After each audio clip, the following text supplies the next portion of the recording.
Big Mike and Hayes Entertainment here. Today's episode, we got second round draft pick Hunter Jones of the Minnesota Wild. If you like what we're doing, you hit the subscribe button. Shouts out to the John B. Pub. This is Hunter Jones of the Minnesota Wild on the I Only Touch Greatness podcast. The number one sports podcast in Vancouver with Ryan Hayes and Big Mike. Ryan Hayes and Big Mike. I Only Touch Greatness podcast. Hunter Jones, the Minnesota Wild prospect. Turned it over. Roberts, Voracek shoots. Oh, and what a save from Hunter Jones.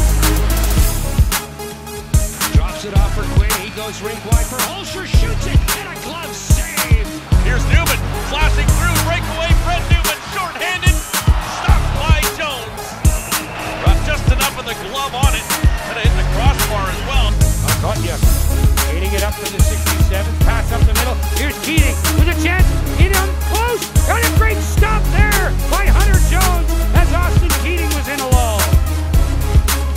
Now Schmidt from a short side angle, driving, trying to jam that one through. Ryan Hayes and Big Mike are taking over the podcast scene in Vancouver. Get down or lay down.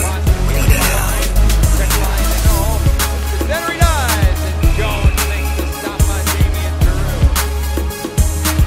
Perfetti fires the shot. Good save by Jones, who blocked it. This is I Only Touch Greatness podcast with Ryan Hayes and Big Mike. We are going live. So, I just wanted to thank you, Hunter, for coming on today. Really appreciate it. You taking your time for us, and we've been big fans of yours for a while here, and we're love to talk to you here. No problem. You actually met him at the draft? Yeah, we met you at the draft actually last year in Vancouver. Yeah. Nice. I'm going to ask you a bunch of questions about hockey. So, what made you get into hockey in the first place, and did you play any other sports?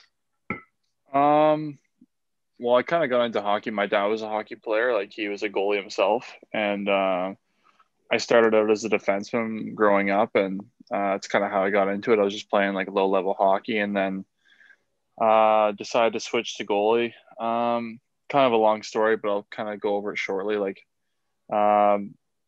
the goalie that was playing on my team in, like, the house league wanted to play a forward one last time. So he asked if anybody else wanted to play net for that game, and I was like, yeah, I'll hop in and play.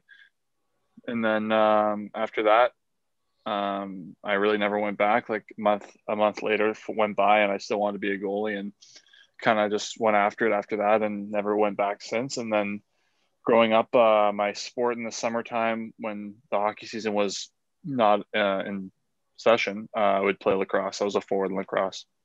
Okay. Any nicknames, and why do you wear number 29? Well, obviously, like Jonesy, that's a pretty, like, last name being Jones, I kind of handed that one. So, like, Yeah, that's basically like what I get called probably the most is Jonesy. When I first got on the team in Peterborough, my Twitter handle is Shutouts Jones. So, like, my nickname for my rookie season was Shutouts. And I barely played, so it was kind of ironic. So that's why they like calling me Shutouts. So, like, but majority of the time it's just Jonesy, and that's basically all it is. What was your second question? Sorry. why do you wear number 29? And why wear number 29? Well, I like growing up, I kind of like just watched like YouTube videos of like old time goalies like Patrick Waugh and like Mike Palmateer wore that number. So like I thought it was a cool number. Like I wore number 19 for like forward in lacrosse. So it was kind of like just like I kind of like the number 9 on the back of a jersey. I think it looks nice. So obviously goalies don't really wear number 19 unless you're an Edmonton goalie. So yeah, so 29 it was. And my dad threw out the idea of Mike Palmateer and stuff like that. And I was like, oh, then I'm not the only guy wearing 29. So that's kind of why I picked it. This year I'm wearing number 92 though, because 29 was taken. So I'm wearing 92 this year. Oh, okay. With Iowa, and you're wearing 92? Yeah. Okay. Yeah. And Felix Potvin wore 29, I believe. Yeah. And another good goalie. Yeah. Hunter drafted 89th overall to the Petes. Describe the feeling taking back to that day, if you remember it. I know it was a couple years ago now. Yeah, it was kind of it definitely was a long day. But Yeah, that was kind of a weird day. I had like just a little bit of nerves because obviously I didn't really play on the strongest team growing up.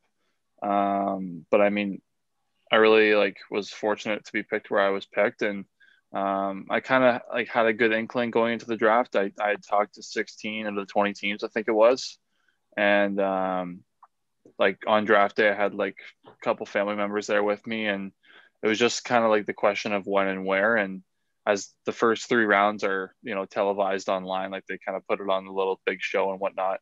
I obviously didn't get picked in that time frame, so I was just sitting there on the couch afterwards, like just watching a TV screen with the names popping up.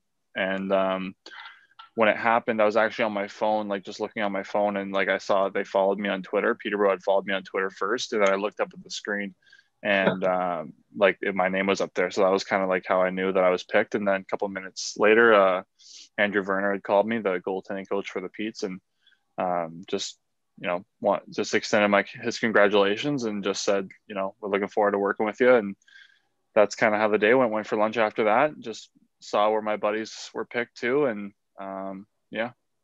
Awesome. Yeah. Good organization to go to. That's for sure. I agree. What would you say the biggest adjustments were the OHL? Well, I think I was very fortunate to play my 16-year-old year in the OJHL. I think that was a big jump itself, was just going from minor hockey into junior hockey, and playing against like 16 to 20-year-olds is a lot different than just playing kids your age. So I really was fortunate that I was able to sign with Peterborough right out the gates, and they kind of had a plan set in place for me. With me being a late birth year to the draft in the NHL, they kind of had a plan where, I could afford to go down and, play some minutes with, the OJHL team in Stouffville, and, come back up to the OHL the next year and, try to make an impact. So I think it worked out well, but I think the biggest change was just the speed and just playing with kids older than you. And, some of the guys playing in the OHL are expected to go pro the year after. So like you have guys that are, 18, 19, 20 years old who are, really elite players. And if you're a rookie goalie coming into the league and you're playing against those guys, it's definitely a big change when, I remember like going to play against Mississauga, and you have guys like Owen Tippett on the ice, and they've already played NHL games. They would like my first year, he had been up with Florida for like 11 games, and then like comes back to the Mississauga Steelheads, and it's like, yeah, I'm a 17-year-old goalie and, barely any playing experience, and this guy's playing against some of the best players in the world. So like, that's just kind of like there's like a huge sway in like skill level sometimes, but like, that's just the way it is with how good the league is. Absolutely. Yeah. You got to learn that way too. Do you have a favorite sports hero? Favorite sports hero?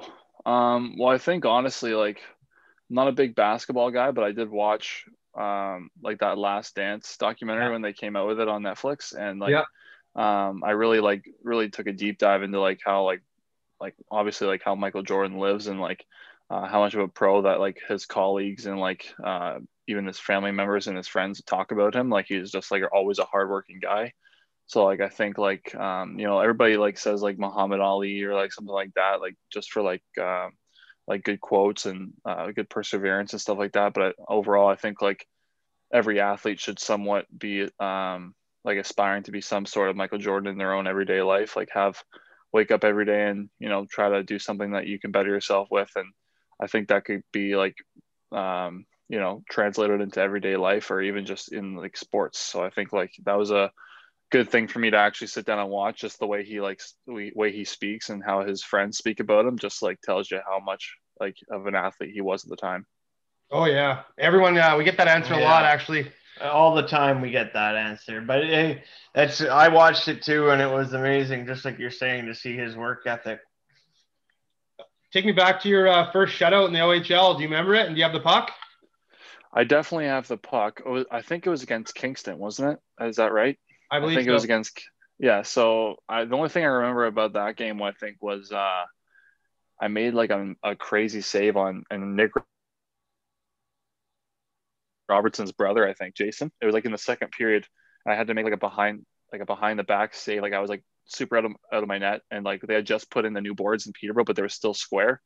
So like it still was kind of smooth, but like the puck still, like you never know when that rinks. So like Puck was rimmed around and it gets squirted out front, and I had to make like a sprawling backwards save to keep the shutout alive. And but yeah, that was a sweet game, and like that was also in the home opener, I think. And yeah, that was a unreal experience, especially for me coming in as a starting goalie that season. And like that was kind of just like a big like confidence booster for me, I think, because I had worked so hard that summer because of the year I had prior wasn't my strongest year, with me being we weren't the greatest team at the time. I think like we set a franchise record for like the worst Peterborough Pete season in history. And like it was just a tough year to come into the league as a goaltender. And like I'm glad I had to go through the adversity and stuff like that. Like I wouldn't change a thing that's happened in my career thus far, but just like the summer I had with all the training and then coming back and like playing the way I did on an opening night and, kind of proving myself that I can do this, and capping it off with a shutout was pretty surreal. It was a good game for me. What'd you think of the Kabuto Top Prospects game that you played in? Yeah, that was a really fun experience as well too. I have the jersey hanging up here in the basement, and I had a lot of people that I hadn't met before because I was playing with kids that are younger than me because of my late birth year. So I had guys that were my age that were late birth years, and guys that were 2001. So it was kind of cool to meet some new faces and be on a team with Kirby Doc and hang out with those guys. And just I like playing in those like types of tournaments and like all the Hockey Canada events because overall you're competing and you're having fun and you're boosting your stock and stuff like that. But I mean, at the end of the day, you're like meeting new people and trying to have as much fun with, a different group of guys that you would during the season. Yeah, I guess that would be fun playing with the best players around. I mean, those are usually all the top draft picks. So. Oh yeah, 100%. Who do you mirror your game after or play like? Well, definitely watching these playoffs. I got this question a lot during my actual draft season when I was being interviewed for teams. But I would say a lot like Andrei Vasilevsky. I think like he's a very athletic goalie, and he also has a calmness to him at certain times of the game. Like he knows when to be athletic and he knows when to keep everything tight. And, he's never really too far outside of his net. He's always close to home. And I think that's what a lot of goalies try to aspire to be, is just be as flexible as he can. And, how athletic he is in that. I mean, they don't call him like the Cat for nothing. He's like another Felix Potvin, like you would say, but just a different generation of goaltending. Any pregame meals or rituals? Usually I don't try to eat like something like too heavy. Like overall, I usually eat like chicken and rice or like a little pasta dish, nothing too heavy that sits in my stomach. But usually going to the game, I usually always stop at Tim Hortons, get a coffee, and I have like a couple different combos. This right now, when the season ended, I was doing the double and 2 chocolate chip cookies from Tim Hortons. But in the past, I have done hot chocolates, apple fritters. You maybe mix it with Boston cream once in a while. You never know. Gotta love. Hey, that's a good choice of a donut there. Yeah. What are you gonna do in Iowa? There's no Timmy's there. I know. I was so mad about that. I went to my first NHL camp, and my one of the player development people came up to me and he's like, "I heard your pregame rituals at Tim Hortons are on. Too bad they closed all of them here." I was like, "That's insane. I'm gonna have to get used to buying Starbucks every time." Yeah, I agree with that. You've worn the maple leaf and represented our country. Describe that feeling. Yeah, I was actually really fortunate enough to be able to participate in those events, and hoping I can still do it in the future with like the Olympic teams and World Cup teams. So we'll see where that goes. But yeah, I mean, it's always a really it is an honor wearing that jersey. I mean, not a lot of kids get to do it. And, even when I was cut from the World Junior team last December, it was definitely heartbreaking. But I mean, just like the competitiveness of that camp was just unbelievable. And I'll never forget being cut and driving home back to Peterborough and having to play at Oshawa the next night. And we won I think it was 2-1, and I had to we were totally outshot, but it was like a huge comeback game for me. And, it's just like something that will be something I'll never forget. It's just the disappointment of me being cut from Team Canada and then having to come back and play our biggest rival in probably junior hockey. And but going back to the Canada stuff, I mean, I'll never forget my experiences on the under-17 team, playing for the World Junior A Challenge with Team Canada East. That was awesome. And, any time after that, I was able to go to camp and showcase my abilities with them. And, never take it for granted. Do you have a favorite road barn? I do. I like a couple rinks, actually. I mean, I think Peterborough has a great facility for like what it is, a very old team. And I think they make it very accommodating for us. But I mean, on the road, I really like playing in Kitchener. It's really close to where I live, and my parents are able to go. And same with Hamilton. I like playing in Hamilton. It's a big rink, but like I just like playing in that arena just for how big it is, and it's like supposed to be a pro arena, right? Yeah. So like it's pretty cool to play in. London's always fun to play in. Like they always fill that barn up, and it's 9,000 fans, and they're always pretty. It actually is the quietest 9,000 fans you'll ever play in front of. I mean, they don't get too loud there, to be honest with you. We hear London though a lot. Yeah, London is a really nice. Like they have a really it's like a mini NHL rink. It is really cool. But I think the loudest, as much as I hate to say it, but like the Oshawa Generals have a great road rink. They have the ACC's old jumbotron in their rink. And like their facility is great. I actually got to be in the home side in my draft year when they had the OHL Russia series there. So like obviously we had the Generals room, and I got to see all of like the theater room and all the like the weight room and everything. I was like, this is sick. Like they have an unreal setup. So like they have a really nice rink, and they're 45 minutes down the road from Peterborough. Yeah. Super historic franchise too. Oh yeah, 100%. Who'd you say your favorite defender in front of you so far is? Favorite defender in front of me. Who's the one guy that's like bailed you out the most, or? Yeah, I think honestly I would say two guys, and it was probably on my team last year. I would say Hudson Wilson and Jacob Paquette. They were both overage players, and I loved playing penalty kill with those guys. Those guys would soak so many pucks for me on the PK. And I would appreciate it so much, and they loved it too, because like they knew how good we were on the PK as a trio back there.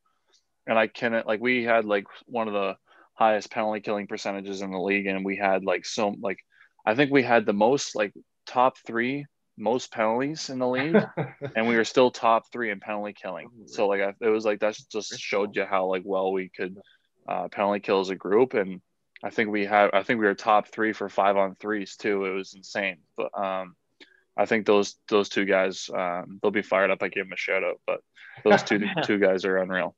What music do you listen to before the game? I listen to whatever really I'm feeling. I go through different stints of what I'm feeling. Sometimes it's like some hard rock, or sometimes it's like Eminem, some rap. Other times it could be dance music, but I'm usually DJ in the dressing room, so I kind of feel like what the boys are feeling. But when I'm doing my own warm up before the game, it's whatever I'm feeling. I kind of get whatever I'm feeling out of the way when I'm doing my own stuff, and then I know what the guys like when I get in the room, so I play a mixture of what I like with what they like. Oh, you're the first Tendy that's a DJ so far that we've had on. That was my next question. Who's the DJ of the Pete's? You answered it for me. Yeah, so I DJ before the game, and usually my buddy, he's actually a close friend of mine, but he lives in the same town as me, and we're teammates too. John Parker Jones. He's a big oldie guy. He likes the oldies. So he runs the music before we get dressed for warm up. When we're all taping our sticks, he's running the music, and it's all oldie tunes. So the guys are just chilling in the room, just hanging out. Yeah, for sure. Hey, Hunter, congrats on being drafted the Minnesota Wild in the second round. Take me back to that day. Did you know they had any interest? And did you speak to any other teams before that? Yes, that was a crazy day. I did not know I was going to get picked at 59 because Carolina had that pick. And they traded up for me for that, but I'll go back. So I had talked to Minnesota either at the Combine or sometime during the year, but I had talked to them, but they weren't really on my radar for being selected at that spot. There was a lot of other teams that had interviewed me. I think at the Combine I had 24 interviews at the combine. It was a lot of interviews. And then I think I almost talked to every team like during the season. Maybe a couple were left out, but like I think that the majority of the teams I had talked to. On that day, St. Louis was really high up on my list. Like I really thought St. Louis would pick me, and they were going to take me at 62, which was like my agent had told me that on the phone. Like he had texted me during the draft, and he was saying, you know, if you make it to 62, you're probably going to go to St. Louis. And I was like, okay. And then they're like, if St. Louis doesn't take you, New Jersey's going to take you in the third round with their first pick, and that would have been the 5th pick of the third round. Okay. So I knew I was like going to those teams. Like I knew I was either going from 62 to 67. So I was going 62 to 67. I was like, okay, well I know I'm getting picks, just like where now? Yeah. So then Carolina had that pick at 59, and I'm sitting there and I'm like, this is taking forever. They already picked a goalie in the second round. Carolina's not picking a goalie. Like whatever, all alarms are gone. And then Minnesota trades for it. And I'm like, okay, whatever. Like Minnesota's not taking a goalie either. Like, and Robertson had just been picked to the Leafs like at 53. And I already had a heart attack thinking I was going to the Leafs. So like I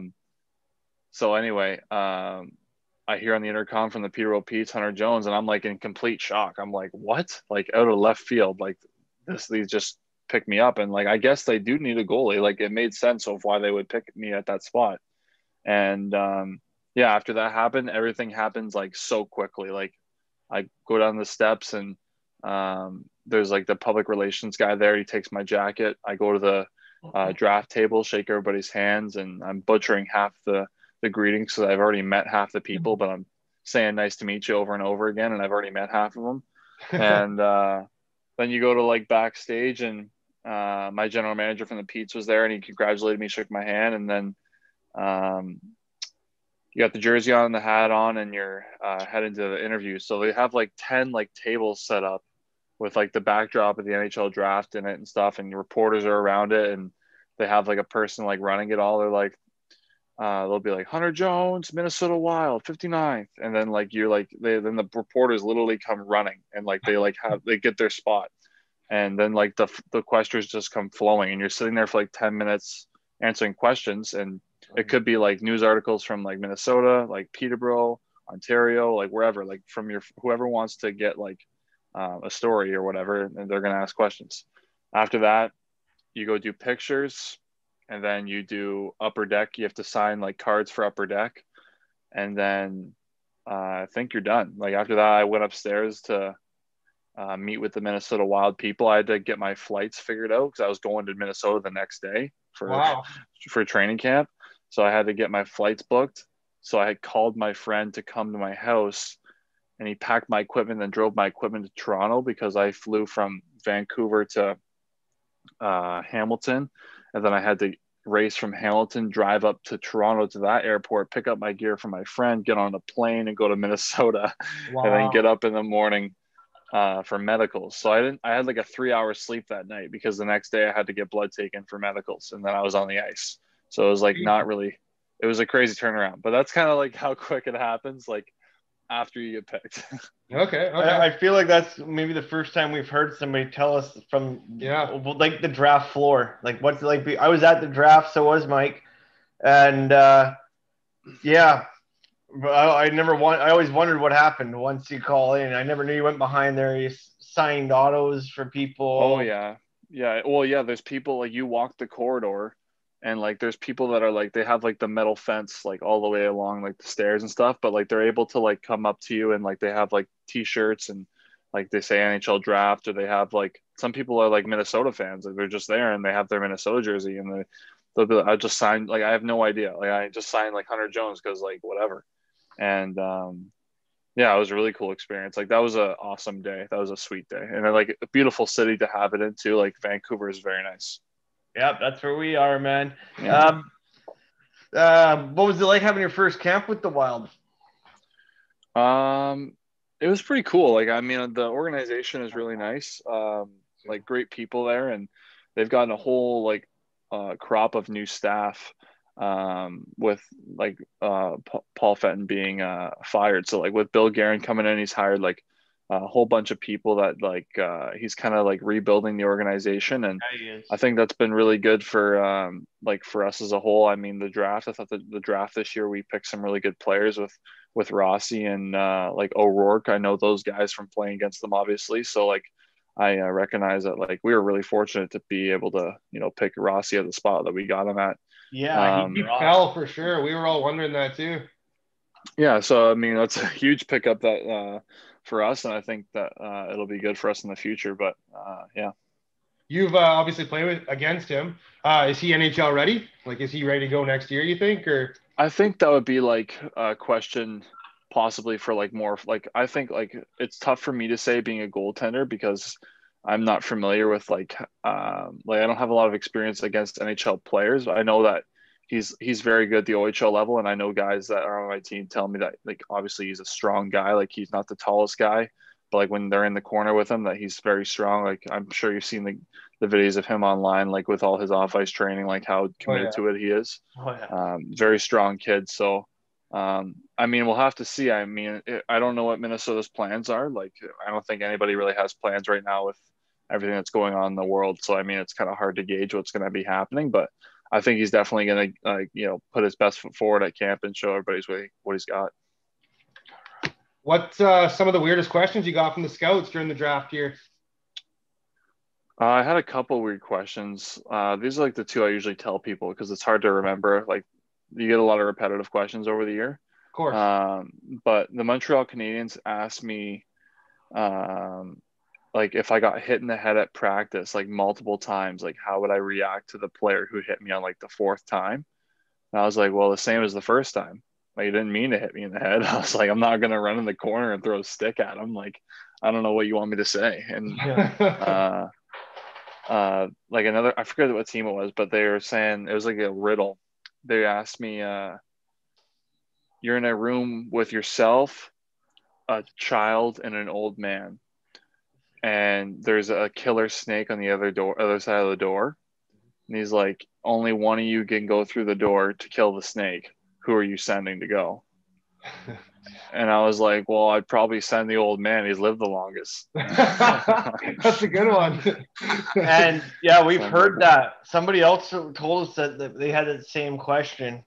Yeah, another one we've heard was a weird one. If you were an animal, what would you be? How does that have anything to do with hockey? I don't know. I know. And the other good one, I think it was Perfetti that told us, but I'm not 100% on that. But it was if your mom and dad were in a house and the house was on fire and you could only save one of them, which one would you save? Oh my gosh. Yeah, it's a tough one.